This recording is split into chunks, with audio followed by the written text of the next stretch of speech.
What's happening, fam? You already know how I get down. Over the last few months, I've been really going deep. If you thought you'd heard the end of the Diddy drama now that the investigation is in process, think again. Recently, Jaguar Wright shared even more disturbing details about everything that Diddy allegedly did. I mean, probably not, considering she's gonna be indicted for anything she was saying. These are Diddy is a so is Jay-Z. The proof is there. And when Jaguar gets involved, you know things are going to take a turn. But what did she say this time? I think he's one of the most dangerous people I've ever met. A lot of people have been questioning, well, she doesn't really know him. She has no knowledge of him. She doesn't have a picture with him. I'm smarter than Claudia Jordan. I would never take a picture with the devil. Everyone knew he was the devil. He's been the devil for 30 years.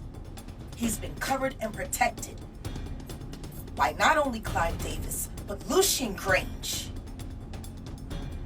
He was selected to be the demon that he is, to keep the culture in line so the industry could continue to for all of its precious jewels. We have too many lost.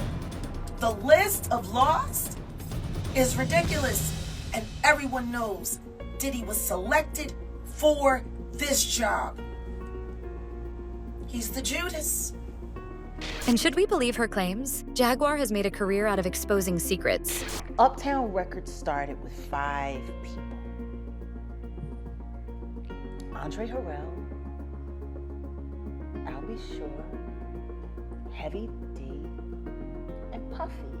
And Kim was the longest working employee because she was there from the very beginning. She was Andre's personal assistant. Kim is dead. Heavy D is dead. Andre Harrell is dead. The only 2 left are Puffy and Al almost died. Isn't that interesting? That is interesting. Heavy D was found dead, face down, heart attack. Andre Harrell, heart attack. Kim died from pneumonia, but there's the first coroner's report that said that she died. It was ruled a homicide, and they found toxins in her body to prove that she had been poisoned. And Diddy is her latest target. Honestly, it's not surprising to hear that she has something to say about what's maybe the biggest scandal in show business right now. But somehow, Ice Cube got caught right in the middle of a drama you'd think he'd have no business in. What need to be said has been said. And if you need to keep repeating it, the people obviously is not listening. So politics and all that kind of stuff used to be personal. Religion, people didn't talk about that stuff. Now, people want to know what you are before they even know who you are. So it's become, whack to talk about politics. It's whack. Everybody, especially this time around, everybody know what's at stake. Everybody know who is who. You know both guys back and forth. What's to talk about? Aside from Jaguar, Diddy, and Ice Cube, there's one more person who plays a crucial role in the feud. But let's back up for a second. In case you've been living under a rock and don't know who I'm talking about, let me explain who you're dealing with. Jaguar Wright is an R&B artist who has made a name for herself not just with her music, but with her outspoken commentary on the entertainment industry. She's the person who'll say what others won't, and she's not afraid of the consequences of calling out those in positions of power. And that, of course, includes Diddy. Her stories? Well, let's just say they're not for the faint of heart. First time I saw Paris Hilton's tape, A Night in Paris, was in the studio. The first time I saw Mary J. Blige being on camera at Death Row after hours was in the studio.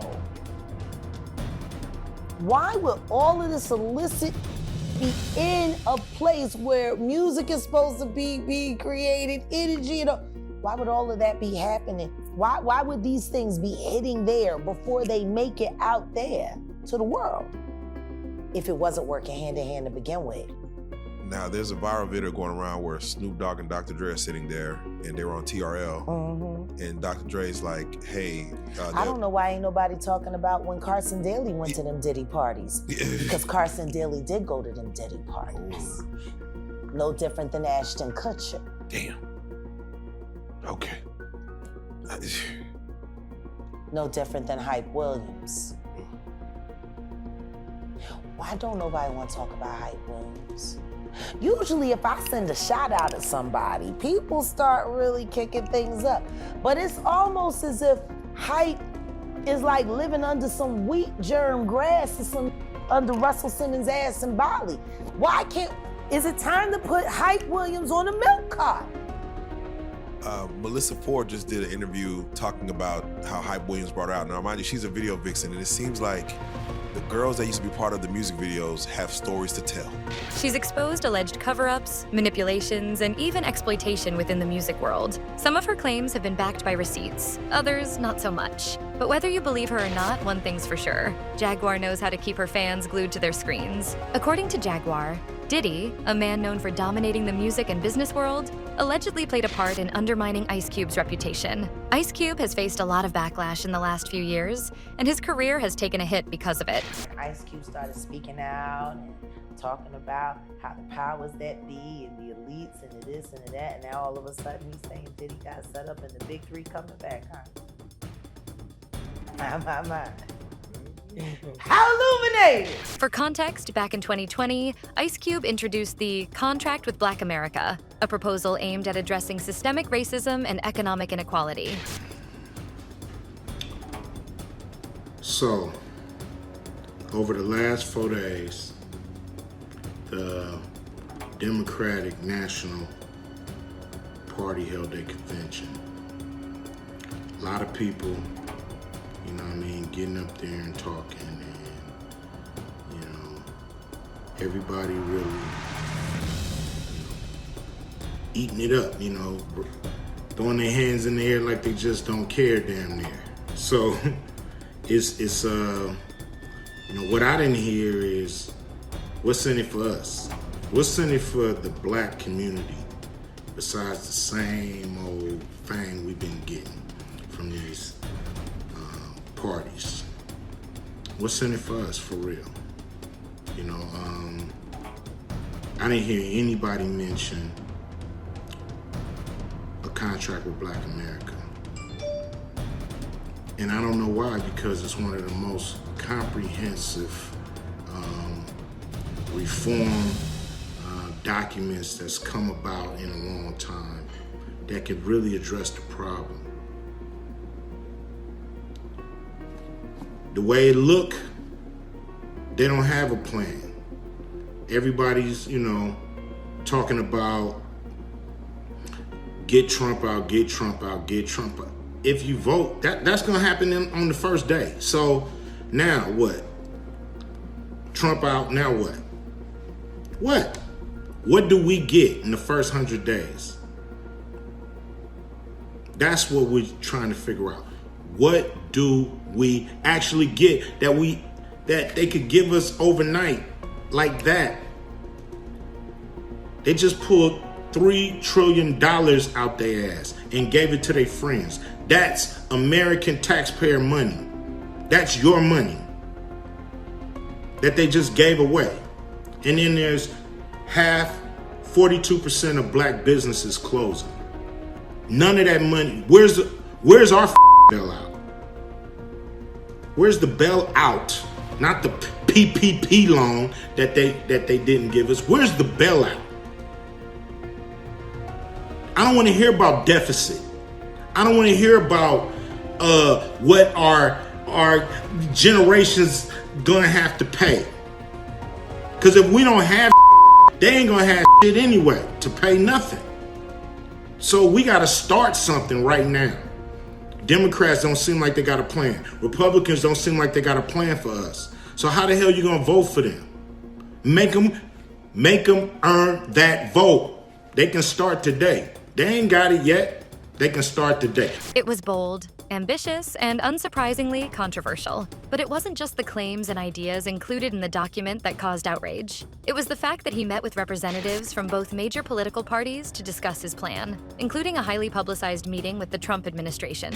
The public sector goes into the private sector, banks, even the movie industry.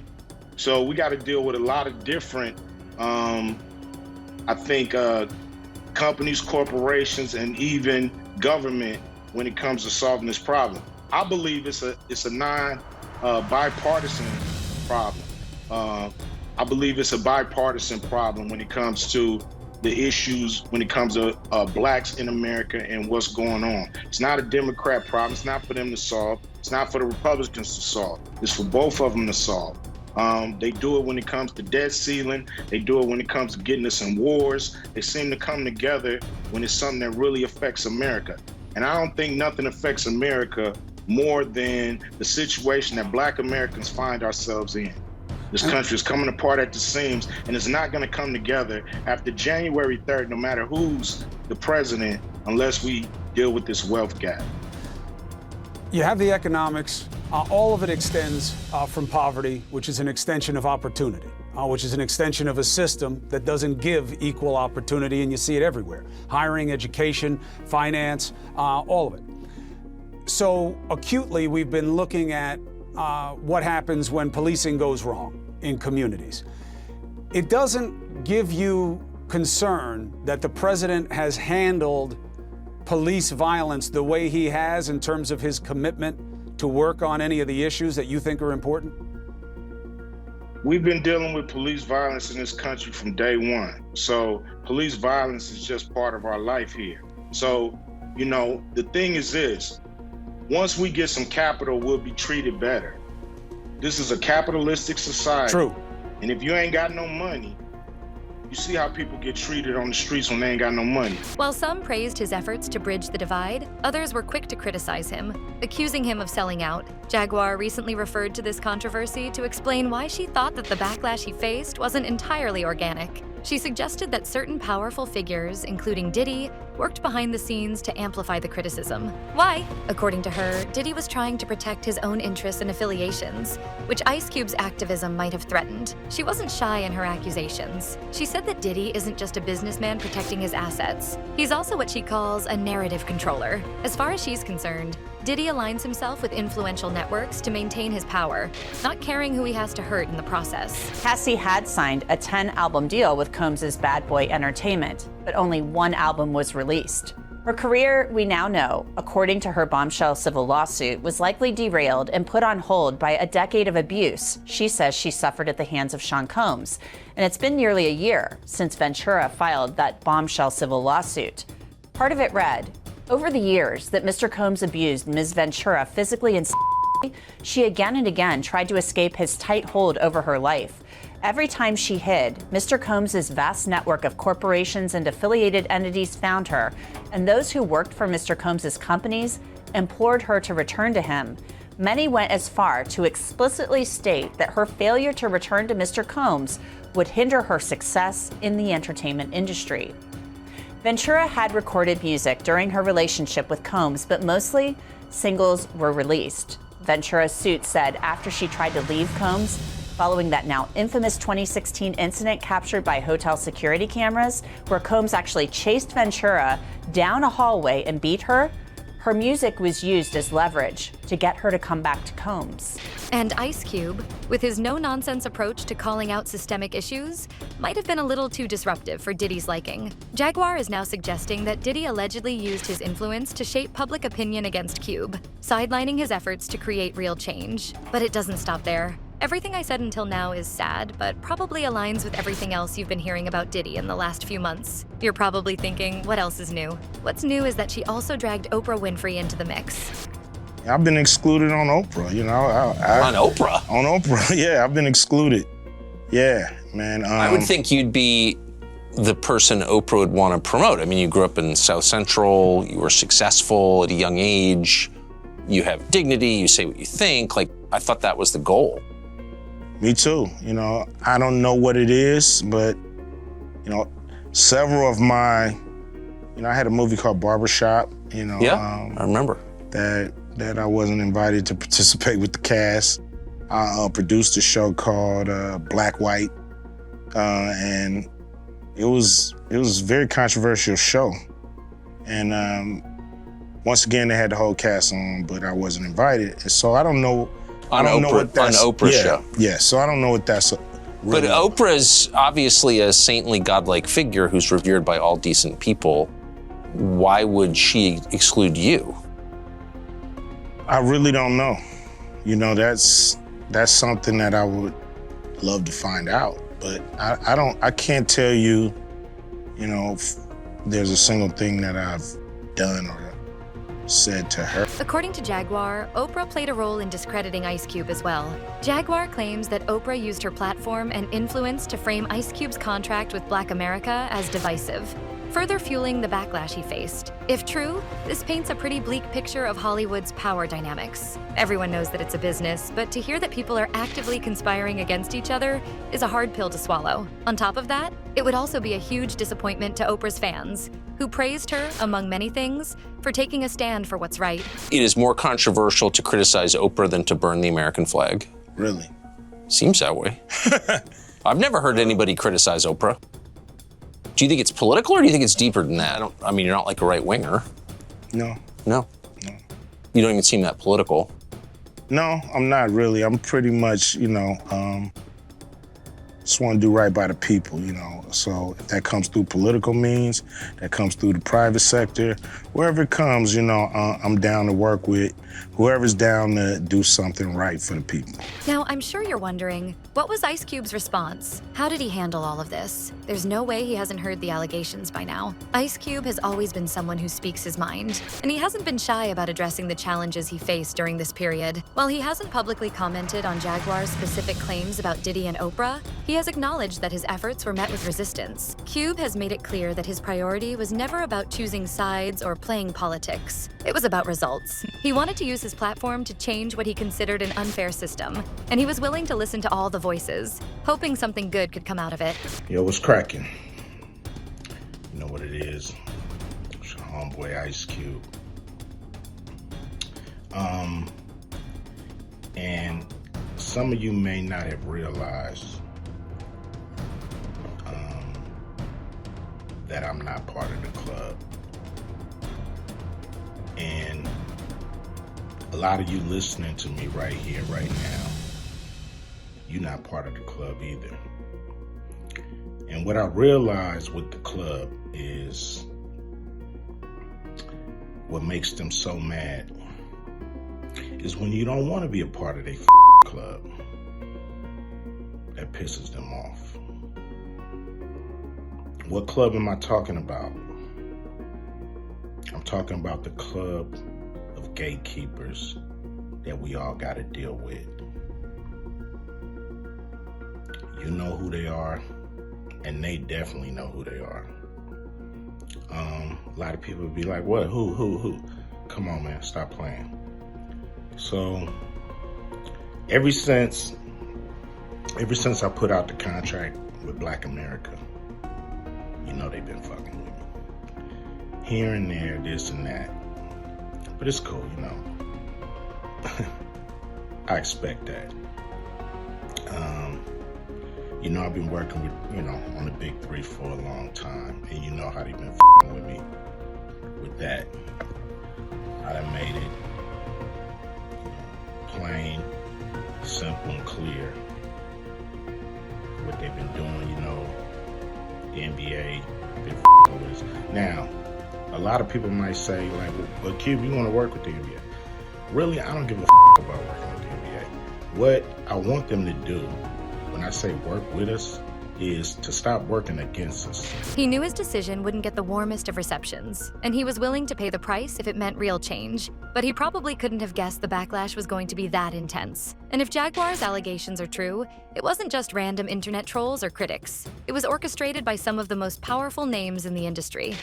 I never feel bad for people who don't feel bad for anyone other than themselves. These are extreme narcissists. I'm sorry, What's to feel bad for? Everything that they've done, they're about to reap what they have sown. And how can I be mad at their harvest? It's what they planted. It's what grew. Let them feast on the bounty of their. Let them. They don't have food, let them eat cake. Hey. Eat the cake, anime. But still, that's a big if. By this point, you're probably wondering how much truth there is to Jaguar's claims. Fans know by now how much Jaguar likes to drop bombshells about people. And while some of her exposés have been backed by evidence, plenty of them remain unverified. So far, she hasn't provided anything other than claims to back her story. I'm not saying that means she's lying, of course. There is an open investigation against Diddy, so what she can say about him is probably very limited. So how did one of the world's richest and most well-known rappers, known for a lifestyle of excess with yachts, private jets, sports cars, fur coats, and women, end up trading in his $50 million Miami mansion for a prison jumpsuit and a bunk with crypto fraudster Sam Bankman-Fried? It was one of those women coming forward with explosive allegations who brought it all crashing down. With more and more information keeps coming out. With accusations so salacious, it was emblazoned with a trigger warning on the first page. Music mogul Sean Diddy Combs, accused of by his ex-girlfriend. Describing the music mogul as a vicious, cruel, and controlling man. The singer Cassie says the incidents occurred throughout her 10-year relationship with Combs. Cassie saying she was subject to savage beatings set off by Diddy's uncontrollable rage. The lawsuit claiming he plied her with and forced her to have days-long sessions with male workers, a practice the suit says Diddy dubbed freak-offs, language now echoed by the federal indictment against him. Combs vehemently denying the accusations, then settling the suit the very next day. In a New York lawsuit filed by R&B singer Cassie, word of a settlement overnight. More than 24 hours ago, damning allegations of and abuse. Tonight, a settlement. But even if her claims about Diddy and Oprah can't be proven right now, I think that they bring up some very interesting points. Regardless of the people involved in this story, the entertainment industry isn't just about talent or hard work. It's about power, influence, and knowing how to navigate the game. Jaguar's words are a stark reminder of that. When it looks like someone wants to push a boundary or challenge the status quo, much like Ice Cube did, it's not crazy to think that powerful people might push back. And that's why this story matters. At its core, this story is about more than just Diddy, Ice Cube, or even Jaguar. It's about the larger power dynamics at play in Hollywood and the music industry. Those exist, even if this particular story turns out not to be exactly true. Way too many artists throughout history have been silenced, blacklisted, or discredited for speaking out. That's why Jaguar's story, regardless of her usual dramatic antics, taps into a very real issue: how powerful individuals and networks can shape public opinion and control narratives. Tweeting from jail? And whether you believe Jaguar or not, her claims shine a light on the challenges that artists like Ice Cube face when they try to use their platforms for activism. What happens with exposures? You make yourself vulnerable to all kinds of attacks, seen and unseen. What happened to my friend? When he passed away, there was $250,000 on my head and $150,000 on his. But what if I had decided to go back with my head held low and said, Sean, I'm willing to play the game, and then found a way to get inside of him and move him around? Ice Cube's journey with the contract with Black America is a perfect example of how difficult it can be to challenge the system. He was criticized for trying to work with the Trump administration without people taking a moment to think about his intentions. Ice Cube was trying to get as many people as possible to listen, especially people in power from both ends of the political spectrum. And in hindsight, his willingness to engage with both sides was a bold move. It showed that he was serious about making change, even if it came at a personal cost. What now? Well, fans will have to wait and see. Jaguar's claims about Diddy and Oprah add a layer of intrigue to an already complicated story. Don't be shocked if there's some damage control from Oprah's PR team. The last thing any celebrity wants right now is to be dragged into the Diddy drama. And as for Ice Cube, it's probably safe to say that he'll be okay. We built this country are being kind of forgotten in the fray. Cube brought his contract to the two presidential campaigns.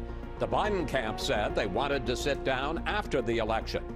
But President Trump's son-in-law and top advisor Jared Kushner met with him for 3 hours. They listened, heard what I had to say, and pumped up their plan and presented it to the people on September, I believe, 24th. We call it the Platinum Plan. 2 weeks ago, Cube praised the president's Platinum Plan to invest $500 billion in black community. That is when the backlash started. Some people called you a sellout. Some people said you were working with the dark side. He says he doesn't know whether he'll vote for Trump or Biden, but he does have a plan. Has Cube mellowed over the years? I still think it's a bunch of stupid people that keep this system in place, but for the most part, I understand why it's there. Whether Donald Trump is reelected or Joe Biden wins and becomes the new president, what are you going to be doing to try to push the system over the next 4 years? When they find pressure points, that's the only way you can push. You know, my daddy told me a long time ago, no matter who's the president, you got to get up and go to work in the morning. And always remember that. I don't think this will affect him much, as he's not being accused of anything. In fact, it might bring some sympathy his way, which is much needed after so much controversy. But what do you guys think? Are Jaguar's claims about Diddy and Ice Cube believable? Or is this just another case of industry gossip? Let me know what you think in the comments below.